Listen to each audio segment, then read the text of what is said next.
ছুটির দিন শুক্রবার, আর এই শুক্রবার এলেই কী করব, কোথায় যাব, এরকম একটা সিদ্ধান্তহীনতায় ভুগি। কিন্তু আজ সিদ্ধান্তহীনতা নয়, আজ কোথাও যাব, কিন্তু কোথায় যাওয়া যায় দেখা যাক।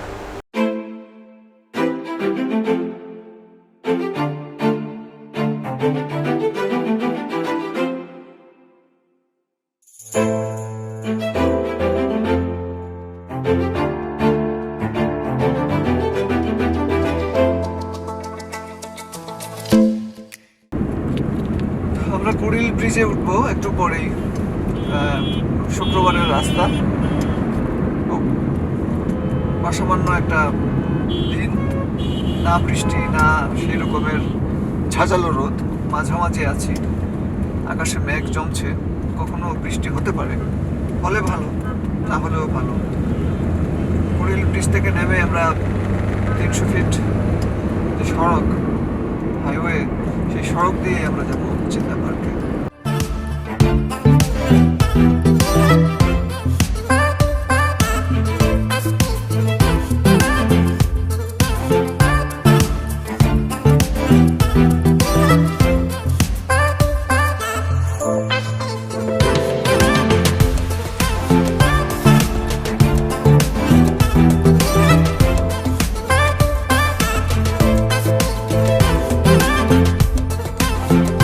ঢাকা থেকে 37 কিলোমিটার দূরে নারায়ণগঞ্জের রূপগঞ্জের অসামান্য একটি জায়গা, অসামান্য একটি গ্রাম, আদর্শ গ্রাম জিন্দা গ্রামের ভিতরের জিন্দা পার্কে সবাইকে স্বাগত।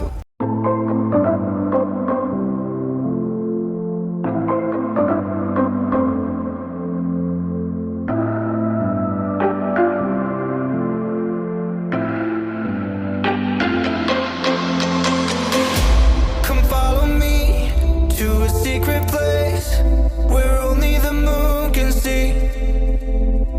Beyond the shores, there is something more, just waiting for you and me. I see that you're yearning for something more. I feel the waves around me shaking me to my core. I can give to you everything you need. We can live on the water. There's something right about tonight. এখানে আপনি কি ঘুরতে আসছেন না কোনো দায়িত্বে আছেন? দায়িত্বে আছে। কি দায়িত্বে আছেন? আমি সিকিউরিটি ইনচার্জ। বাহ, এই ফাঁকে খেলা দেখছেন? কার কার খেলা চলছে আজ? পাকিস্তান বাংলাদেশ। আপনার কি আশা খেলা নিয়ে? খেলা নিয়ে তো আশা বাংলাদেশ জিতবে। ভালোভাবে জিতুক, পাকিস্তানকে তো আমাদের দুমড়ে মুচড়ে দেওয়া উচিত, তাই না? হ্যাঁ,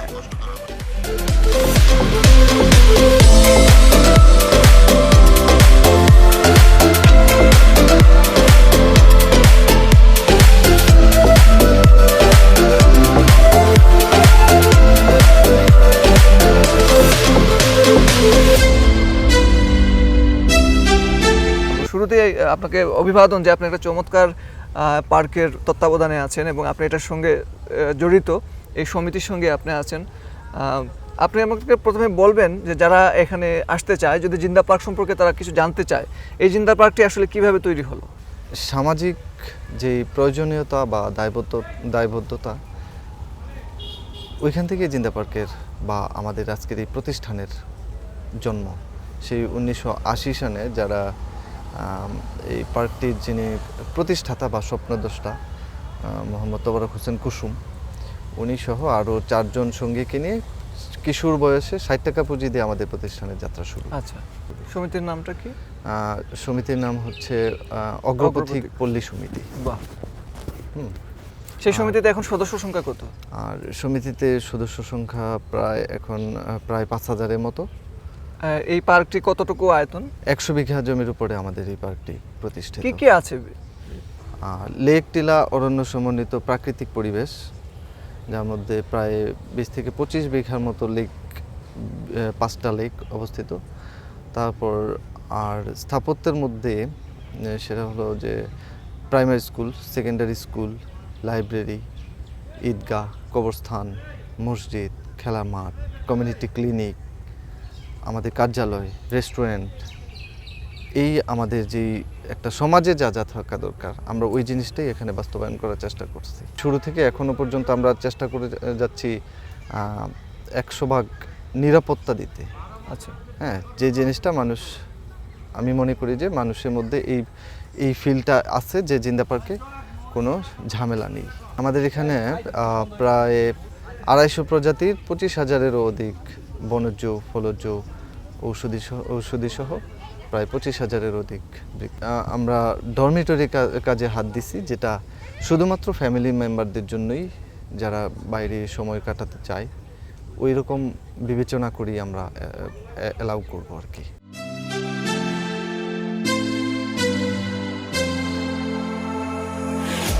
Come follow me to a secret place where only the moon can see.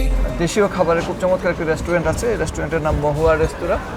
তো এখানে আমরা এখন খাবো, আপনারা খাবার দেখতে পাচ্ছেন সুলভ মূল্যে দেশীয় খাবার পরিবেশন করার চেষ্টা করছি। এখানে যাবতীয় দেশীয় খাবার, ভর্তা, তারপর মাছ, মাংস, সব কিছু মিলিয়ে সম্পূর্ণ একটা দেশীয় খাবার। Beyond the shores, there is something more, just waiting for you and me. I see that you're yearning for something more. I feel the waves around me shaking me to my core. I can give to you everything you need.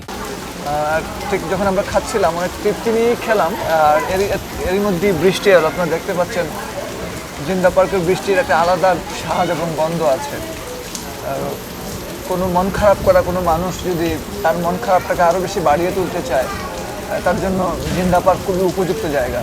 এখানে একা এসে চুপচাপ কোনো একটা জলাধারের পাশে বসে থাকলে তার মন খারাপের ঘটনাটা আর একটু অর্থপূর্ণ হয়ে উঠবে বলে আমি মনে করি।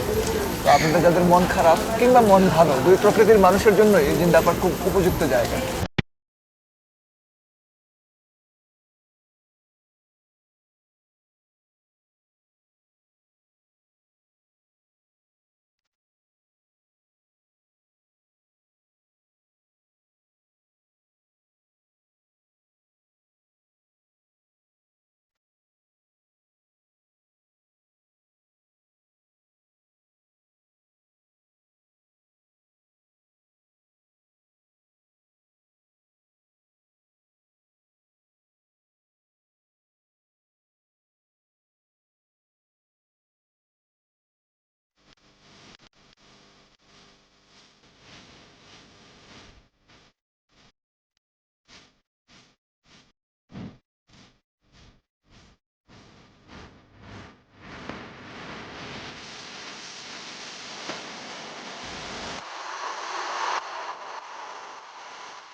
অসামান্য একটি লাইব্রেরি আছে, একটি পাঠাগার আছে, এখানে নানান রকমের বই আছে। খুব চমৎকার নান্দনিক এই লাইব্রেরিটার ভিতরে আসলে কি আছে, যারা তত্ত্বাবধানে আছেন তাদের সঙ্গে আমরা কথা বলবো। যে লাইব্রেরিটা তৈরি হয়েছে আমাদের এখানে যে শিক্ষা প্রতিষ্ঠান আছে, শিক্ষার্থীদের প্রয়োজনের তাগিদে লাইব্রেরিটা গড়ে উঠেছে। প্লাস সাথে এলাকার মানুষজন এই লাইব্রেরিতে আসবে, পড়ালেখা করবে, বই পড়বে, জ্ঞান অন্বেষণ করবে, এই উদ্দেশ্যে আর কি লাইব্রেরিটা গড়ে উঠেছে। এখানে অনেক ধরনের বই আছে, এগুলো দেখবেন, এই দেখার থেকেই যেন তাদের মনে একটা সঞ্চার হয় যে আমরা কিছু একটা পড়ি। বাহ, কি অসামান্য! গ্রামের মধ্যে, একটা গ্রামের মানুষের মধ্যে এই যে বোধ তৈরি করে দেয়া যে মানুষ বইমুখী হোক, বই পড়ুক, সাহিত্যমুখী হোক, এবং বই এবং সাহিত্য সংশ্লিষ্ট যখন কোনো মানুষ হয়, সে আসলে একটা সুন্দর এবং চমৎকার মনের মানুষ হিসেবেই তৈরি হয়ে ওঠে। তার ভিতরের যে মানুষের যে ভিতরের যে পশুত্বগুলো, সেই পশুত্বগুলো নিবৃত থাকে কোনো মানুষ যখন বইয়ের কাছে থাকে। সেই বার্তাটাই এই একটি আদর্শ গ্রাম, জিন্দা গ্রামের মানুষ এবং এই যে সমিতিটা, সেই সমিতির মূল উদ্দেশ্য এই লাইব্রেরি।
দাওয়াতের জন্য জিদ্দা পার্ক থেকে ফিরছি।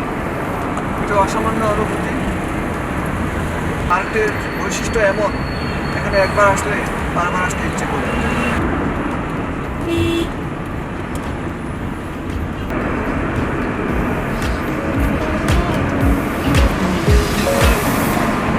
ছায়া দেখো আমার কাছে কি দেই তোমায়, ফুল চাইলে ঘুম পাড়াবো ফুলের বিছানায়,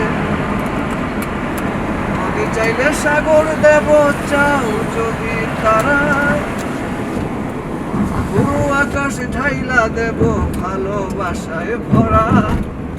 তুমি চাইয়া দেখো আমার কাছে কি দেই তোমায়, ফুল চাইলে ঘুম পাড়াবো ফুলের বিছানায়,